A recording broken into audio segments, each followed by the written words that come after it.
Hello दोस्तों, नमस्कार। आपका स्वागत है आज हमारे इस चैनल अंकित आईएएस क्लासेस में।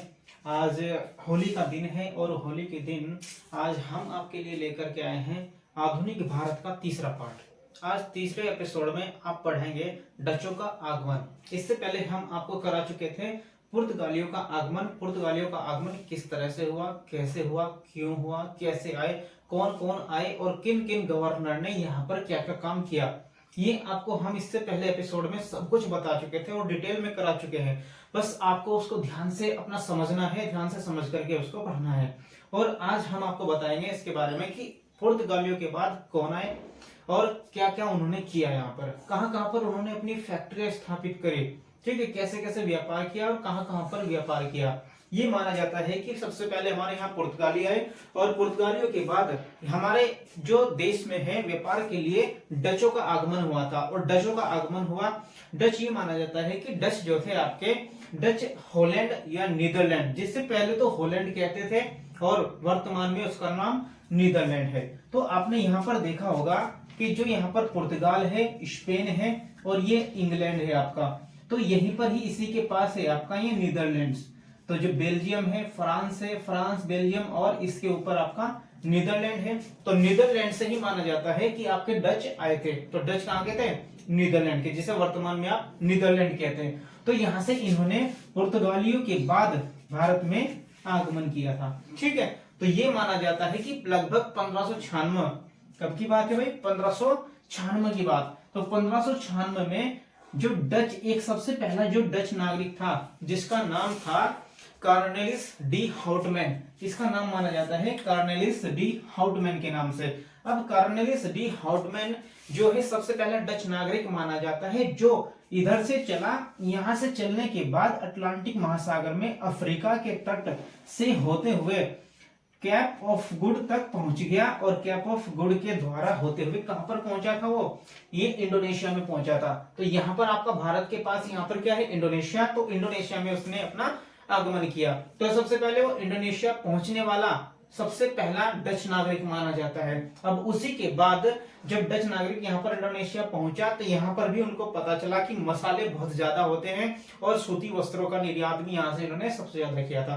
तो मसालों का निर्यात किया और सूती वस्त्रों का निर्यात यहाँ से इसने किया था। लेकिन ये सबसे पहले डच कहाँ पर आए? इंडोनेशिया में। इंडोनेशिया के पास ही पहुंचे थे सबसे पहले भैया, ठीक है। और उसी के बाद जब धीरे धीरे इनका व्यापार बढ़ने लगा तो व्यापार बढ़ने के साथ साथ ये भारत में भी प्रवेश करने लगे थे।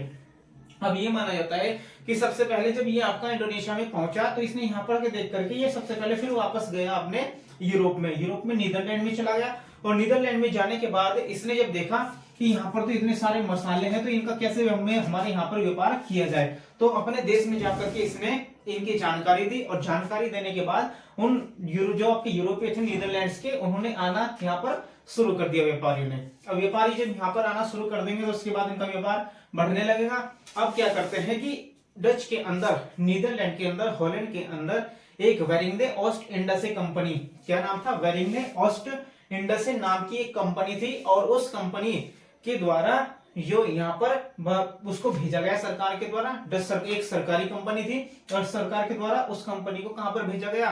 इधर भारत में भेजा गया था। तो लगभग उस कंपनी की जो स्थापना करी गई थी 1602 ईस्वी में डच सरकार के द्वारा की गई थी। और डच सरकार ने जब उस कंपनी की स्थापना कर दी तो उसी के बाद उन्होंने एक चार्टर एक्ट जारी कर दिया था डच सरकार के द्वारा। डच संसद होती है तो संसद में ही एक कानून बनाए जाते हैं, एक्ट बनाए जाते हैं। तो उन्होंने जब एक्ट बनाए तो एक्ट बनाने के बाद डच सरकार के द्वारा उस कंपनी को एक ऐसा चार्टर एक्ट के द्वारा अधिकार दे दिया कि उन्होंने कहा कि भाई अब तुम क्या कर सकते हो, कहीं पर भी जाकर के किसी के साथ संधि कर सकते हो, किसी के भी इलाके जीत सकते हो और कहीं पर भी जाकर के युद्ध कर सकते हो। तो किसी के साथ भी युद्ध करो, किसी के इलाकों को जीतो, किसी के साथ संधि करो और किसी के साथ भी आप व्यापार कर सकते हो। तो जो सरकार थी आपकी डच सरकार ने इनको अनुमति दी कि भाई आप कहीं पर भी जाएं और किसी भी देश में जाएं और जाकर के क्या करें? व्यापार करें। व्यापार करने के बाद संधि करें, उनके इलाके जीते, उनके साथ युद्ध करें, कुछ भी करें। तो ये सारी अनुमति उनको मिल जाती है उस चार्टर एक्ट के द्वारा। लेकिन अब इसके बाद क्या करती है, जब ये कंपनी बनी तो इस कंपनी धीरे धीरे जो डच के अंदर सारी कंपनियां थी, बहुत सारी छोटी छोटी कंपनियां डच सरकार के द्वारा जो बनी छोटी छोटी कंपनी थी वो सारी कंपनियों को एक जगह मिला दिया गया, और उस कंपनी को एक जगह मिलाने के बाद सबसे बड़ी एक कंपनी बना दी गई जिसका नाम रखा गया United East India Company of Netherland के नाम से। तो इन्होंने एक कंपनी बनाई जिसका नाम क्या रखा गया, United East India Company of Netherlands के नाम से वो कंपनी बनाई गई, और उसी कंपनी के द्वारा क्या किया गया, पूरे देश पूरे विश्व के अंदर व्यापार शुरू किया गया। और ये माना जाता है कि जब इन्होंने भारत के साथ व्यापार किया, और शुरुआत में तो ये माना जाता है कि शुरुआत में इन्होंने इंडोनेशिया तक ही सीमित थे, जब शुरुआत में ये इंडोनेशिया तक ही सीमित थे, लेकिन उसके बाद इन्होंने भारत के साथ भी व्यापार करना शुरू कर दिया। जब ये धीरे धीरे व्यापार के संपर्क में आए, भाई डच जो थे ये धीरे धीरे भारत के व्यापार के यानी भारत के संपर्क में आए, भारत के साथ व्यापार करना शुरू किया, तो इन्होंने भारत का जो व्यापार शुरू किया वो सूती वस्त्रों के साथ किया था। मसाले भी करते थे, लेकिन सबसे पहले इन्होंने सूती वस्त्रों का व्यापार करना शुरू कर दिया था। और जब इन्होंने सूती वस्त्रों का व्यापार करना शुरू किया तो उसके साथ इन्हें इतना लाभ मिला कि इन्होंने अपने सपनों में भी नहीं सोचा कि यार इतना लाभ मिल सकता है। तो उन्हें सूती वस्त्रों के साथ इतना लाभ मिला, और तो इन्होंने सबसे पहले अगर पूछा जाए कि भारत के साथ सबसे पहले सूती वस्त्रों का निर्यात किसके द्वारा किया गया, तो सबसे पहले भारत के साथ सूती वस्त्रों का निर्यात डच के द्वारा किया गया था। तो डचों ने ही भारत से सूती वस्त्रों का निर्यात करना शुरू किया था, ये माना जाता है आपका। तो सबसे पहली फैक्ट्री थी डचों के द्वारा, ये माना जाता है कि डचों की सबसे पहली फैक्ट्री कहां पर खोली गई। डचों ने अपनी सबसे पहली जो फैक्ट्री थी वो आंध्र प्रदेश का, देखो यहां पर मिलता है आपका आंध्र प्रदेश यह आपका भारत है, भारत के जो पूर्वी तट पर है आंध्र प्रदेश। तो यहाँ पर एक मसूलीपट्टनम नाम का बंदरगाह था, तो मसूलीपट्टनम में क्या करा इन्होंने, अपनी सबसे पहली फैक्ट्री 1605 ईस्वी में खोली। तो 1605 में डचों के द्वारा अपनी सबसे पहली फैक्ट्री मसूलीपट्टनम में खोली गई थी, और वहीं पर ही इन्होंने सिक्के ढालने भी शुरू कर दिए थे अपने। ये अपने नाम के सिक्के चलाया करते थे, अपने खुद के सिक्के थे, और सिक्के ढालते थे और वहीं पे उसे चलाया करते थे। और बाद में चल करके इन्होंने धीरे धीरे कुछ समय बाद नागपट्टनम को, तो यहीं पर आपका नागपट्टनम है, और उसी को अपना मुख्यालय भी बनाया था। तो नागपट्टनम को इन्होंने अपना मुख्यालय भी बना दिया था। फिर माना जाता है डचों के द्वारा 1619 ईस्वी में जो जकार्ता है, अब जकार्ता को जीता, यानी कि इंडोनेशिया में जकार्ता पड़ता है, और 1619 में इनके द्वारा जकार्ता को जीता गया, और जकार्ता को जीत करके अपना वहां पर फैक्ट्री स्थापित करी गई। उसको जीत लिया और अपना कब्जा स्थापित कर लिया। और ये माना जाता है कि जब इन्होंने सुमात्रा को जीत लिया, वहां पे जकार्ता को जीत लिया, तो उसके बाद इन्होंने लगभग 1641 की बात है कि 1641 में डचों के द्वारा मलक्का पर भी अपना अधिकार कर लिया गया था। तो मलक्का भी यहीं पे पड़ता है आपका, मलक्का जल संधि है, तो मलक्का पर भी अपना अधिकार 1641 में डचों के द्वारा कर लिया गया था। और उसके बाद 1658 में जब 1658 आया तो इन्होंने क्या करा, ये श्रीलंका है, श्रीलंका पर अपने विजय प्राप्त करी, श्रीलंका को जीत लिया, और जीत करके श्रीलंका पर भी अपना कब्जा कर लिया था। तो इनके द्वारा अपना कब्जा कर लिया गया था श्रीलंका। ये माना जाता है कि जब ये इनके जो व्यापारिक स्वार्थ है, व्यापारिक स्वार्थ ज्यादा बढ़ने लगा, धीरे धीरे जब व्यापारिक स्वार्थ इनका ज्यादा बढ़ने लगा, तो इन्होंने अपनी फैक्ट्रियां भी, जो भारत का पूर्वी तट है, तो भारत के पूर्वी तट पर भी अपनी फैक्ट्रियां खोलनी स्टार्ट कर दी थी। अब इन्होंने अपना जो व्यापार है वो पूर्वी तट पे इतना बढ़ा लिया, इन्हें अपना व्यापारिक स्वार्थ दिखने लगा था उसमें, और इतने ज्यादा प्रेरित हुए उससे कि इन्होंने अपना जो बंगाल है, बिहार है, उड़ीसा है, तो व्यापारिक जो पूर्वी तट है, पूर्वी तट पर है आपके बंगाल, बिहार है, उड़ीसा है, तो यहाँ पर इन्होंने अपने सबसे ज्यादा फैक्ट्रियां भी खोलनी शुरू कर दी थी। और ये माना जाता है कि इनकी जो सबसे ज्यादा मुख्य जो फैक्ट्रियां थी वो इन्होंने कहां पर खोली थी। तो इन्होंने अपनी जो फैक्ट्रियां थी, सबसे पहले जो फैक्ट्रियां वो सूरत में खोली, कराईकल था, चिंसुरा था, कासिम बाजार था, बड़ा गांव था। तो इस तरह के इतने क्षेत्रों में इन्होंने अपनी फैक्ट्रियां खोल ली थी यहाँ पर। तो इनके नाम याद रखने हैं आपको, कौन कौन से थे, सूरत था, कराईकल था, चिंसुरा था, ठीक है, पटना में भी था, पटना था, और कासिम बाजार। तो यहाँ पर इन्होंने अपनी फैक्ट्रियां खोल ली थी। तो जो कुछ पॉइंट्स मैं आपको बोलता हूँ, इन पॉइंट्स को पॉज करके नोट भी कर लिया करें अपने नोट्स में भी, क्योंकि इतनी सारी डिटेल्स है, ये आपको मिलनी बहुत ही मुश्किल है, ठीक है, क्योंकि बुकों में आपको नहीं मिलेगी, ये बुक में, ठीक है, बुकों में मिलनी बहुत मुश्किल है, तो सारी नहीं मिलेगी, कुछ ही मिल सकती है, लेकिन आपको बस ये नोट कर लेना है, जो भी मैं कुछ बोलता हूँ इन्हें नोट भी करेंगे, ठीक है। डचों के द्वारा जो सबसे पहले जो व्यापारिक वस्तुएं बनाई गई, यानी कि जो व्यापार निर्यात किया गया था, नील का व्यापार किया, सोना का व्यापार किया गया, वस्त्रों का निर्यात किया गया था। तो इन्होंने व्यापार की वस्तुओं को बनाया था और सबसे पहले सूती वस्त्रों को भी निर्यात की वस्तु बनाने का श्रेय भारत से, सबसे पहले सूती वस्त्रों को निर्यात की वस्तु बनाने का श्रेय भी डचों को ही जाता है। और ये माना जाता है कि इन्होंने, देखो सबसे पहले ये तो माना गया कि सबसे ज्यादा इनकी जो फैक्ट्रियां थी वो पूर्वी तट पर ही खोली गई थी। सबसे ज्यादा जो फैक्ट्रियां पूर्वी तट पर ही क्यों खोली गई इनकी, तो आपसे पूछ ले कि क्यों इन्होंने सबसे ज्यादा फैक्ट्रियां पूर्वी तट पर खोली, तो उसका एक कारण है क्योंकि ये यहाँ पर इंडोनेशिया से जुड़े हुए थे। भाई इंडोनेशिया में व्यापार करते थे, तो जब इंडोनेशिया में ये व्यापार करते थे तो इनको यहाँ से जाना बहुत आसान होता था। तो ये जो बंगाल की खाड़ी है, तो बंगाल की खाड़ी को ये एक झील के रूप में प्रयोग करते थे। जैसे एक झील में इधर से कूदते और उधर निकल जाते हैं, तो ऐसे ये ऐसे घुमा करते थे झील में। तो इनको यहाँ से तो पूर्वी तट पर अगर अपनी फैक्ट्री बनाएंगे तो आसान होगा आने जाने में, लेकिन अगर इस तट पर बनाते तो इससे घूम करके जाना पड़ता। तो इसलिए इन्होंने जो अपनी फैक्ट्रियां बनाई वो सबसे ज्यादा कहां पर, पूर्वी तट पर ही बनाई थी।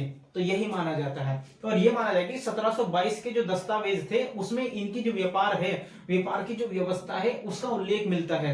अगर आपसे पूछे कि इनकी जो व्यापारिक व्यवस्था है, तो व्यापारिक व्यवस्था का उल्लेख किस दस्तावेज में मिलेगा, तो डचों के है 1722 के दस्तावेज बनाए गए थे, उसमें इनके व्यापारिक व्यवस्था का उल्लेख मिलता है। जिस व्यापारिक व्यवस्था को इनकी क्या कहा जाता है, एक कार्टेल के नाम से बताया जाता है कि कार्टेल इनकी व्यवस्था थी। तो कार्टेल व्यवस्था इनकी जो व्यापारिक व्यवस्था थी उसे नाम दिया गया था। ठीक है। और फिर ये माना जाता है कि जो डच थे, डचों का जो पूरी तरह से जो नियंत्रण था वो सरकार का था। जो डच कंपनी आई तो उसका पूरी तरह से नियंत्रण डच सरकार पर था। तो डच सरकार पर जब पूरा नियंत्रण था तो ये अपनी मर्जी से या अपनी इच्छा से कुछ भी नियंत्रण या कोई भी व्यवस्था नहीं बना सकती थी, जो इनके पतन का सबसे बड़ा कारण माना जाता है। तो इनका जो पतन हुआ डचों का, वो क्यों हुआ, कैसे हुआ, तो डचों का जो पतन होता है वो इसी कारण होता है क्योंकि इनके पास कोई भी नियंत्रण या कोई भी नीति बनाने की अनुमति नहीं थी। ये जो भी काम करते थे वो सारा का सारा डच सरकार के कहने पर करते थे और अपनी इच्छा से कुछ भी नहीं कर सकते थे। तो कारण यही माना जाता है कि इनका धीरे धीरे पतन होने लगा था। और एक दूसरा पतन का कारण ये माना जाता है कि डच सरकार यानी कि डच जो कंपनी आई थी उनकी जो नौसेना थी, इनके प्रतिद्वंदी अंग्रेजों की तुलना में बहुत कमजोर मानी जाती थी। यानी कि जो नौसेना थी भाई वो समुद्र में चलेगी तो व्यापार करेगी, अगर कमजोर है तो कोई भी दबा लेगा। तो जो इनके प्रतिद्वंदी थे या इनके विरोधी थे जो अंग्रेज, उनकी तुलना में इनकी जो सेना थी, नौसेना, बहुत कमजोर मानी जाती थी और इसी वजह से इनका पतन का कारण भी ये भी माना जाता है। ठीक है। और इसके बाद आपका अगर पूछे कि इनका एक कारण एक बड़ा ये भी था, अब इसमें क्या होता है कि जो अंग्रेज थे यानी कि अंग्रेज और पुर्तगाली थे, ये क्या करते थे, भारत में ज्यादा ध्यान रखते थे, लेकिन इनका जो ध्यान था डचों का, इनका जो सबसे ज्यादा केंद्रित था, इनका जो ध्यान केंद्रित था वो इंडोनेशिया पर था। यानी कि दक्षिण पूर्वी एशिया के जो ये देश हैं इन पर इनका सबसे ज्यादा ध्यान था। इस वजह से ये ध्यान भारत में कम दे पाए, लेकिन भारत में पुर्तगाली और अंग्रेज थे वो बहुत मजबूती के साथ अपना व्यापार कर रहे थे। इसी वजह से ये अपना ध्यान यहाँ पर कम दे पाए और यही कारण बना कि अंग्रेजों ने और पुर्तगालियों ने इनको भी यहाँ से भगाया था। तो इसी कारण, क्योंकि ये अपना पूरा ध्यान यहाँ पर नहीं दे पाए, इनका सबसे ज्यादा ध्यान था इंडोनेशिया में। तो इंडोनेशिया में ध्यान होने के कारण, यहाँ पर न देने के कारण ये पूरी तरह से पतन का कारण माना जाता है। तो इनके दो तीन कारण ये थे पतन के। ठीक है। एक तो सीधी सी बात है कि अंग्रेजी सरकार, जो इनकी सरकार थी डच सरकार, तो डच सरकार के द्वारा इनका पूरा नियंत्रण होता था, अपनी इच्छा से कुछ नहीं कर सकते थे। दूसरा, इनकी जो नौसेना थी वो अंग्रेजी नौसेना की तुलना में बहुत कमजोर थी। और तीसरा कि इनका सबसे ज्यादा ध्यान इंडोनेशिया पर था और इनका ध्यान कहां पर नहीं था, भारत पे नहीं था। इसी वजह से भारत से इनको भागने में बहुत जल्दी ही सहायता मिली। सहायता क्या है, मतलब कि अंग्रेजों ने इनको भगा दिया, बस यहाँ से पुर्तगालियों के द्वारा भगा दिए गए, क्योंकि ध्यान है नहीं था, अपने जो सैनिक थे वो पूरी तरह से मजबूत नहीं कर पाए थे यहाँ पर, तो इनको भागना पड़ा था। लेकिन एक बात ये मानी जाती है कि इनका जो सबसे बड़ा, जो सबसे ज्यादा पूरी तरह से इन्हें भगाया गया वो किस युद्ध में भगाया गया था, तो डचों को माना जाता है कि 1759 में एक युद्ध हुआ था, बेदरा का युद्ध। तो 1759 में अंग्रेजों के साथ इनका बेदरा का युद्ध हुआ था, जिस युद्ध में डचों को पूरी तरह से यहां से भगा दिया गया था। तो डचों को यहां से पूरी तरह से बेदरा के युद्ध में 1759 में 1759 में पूरी तरह से भारत से भगा दिया गया था। उसके बाद ये भाग करके अपना देश चले गए थे अपने। केवल यहाँ पर तो इनको छोड़ दिया कि आप सामान्य रूप से ही व्यापार करेंगे, किसी भी तरह का आपको कोई अधिकार नहीं दिया जाएगा, सामान्य व्यापारी की तरह आप व्यापार करेंगे। ठीक है, तो वही था इनका पूरा पतन का कारण माना जाता है। तो पूरी तरह से डच यहाँ से भारत से चले जाते हैं 1759 में बेदरा के युद्ध में अंग्रेजों से हार करके। तो ये था आपका डचों का आगमन। डचों का आगमन ऐसे हुआ और जाना भी चले गए, यानी कि आए और चले गए, तो ऐसा माना जाता है डचों के द्वारा। ठीक है भाई, चलो तो आज इतना ही कर लेते हैं। आज डचों का आगमन हुआ आपका, पूरी तरह से आपने समझा, उसको ध्यान से समझेंगे, पढ़ेंगे, सुनेंगे, धीरे धीरे बस मन लगा करके उसको पढ़ना है आपको। तो ये था आपका डचों का आगमन। तो आज के एपिसोड में आप इतना ही रखेंगे। नेक्स्ट एपिसोड होगा आपका ब्रिटिशों का आगमन, क्योंकि सबसे पहले आपके पुर्तगाली आए, फिर डच आते हैं, अब इसके बाद आएंगे आपके ब्रिटिश। अब ब्रिटिश आएंगे, क्या क्या करेंगे, तो ये आपको पता चलेगा अगले एपिसोड में। ठीक है, तो आज का एपिसोड यहीं पर समाप्त होता है। Thank you very much.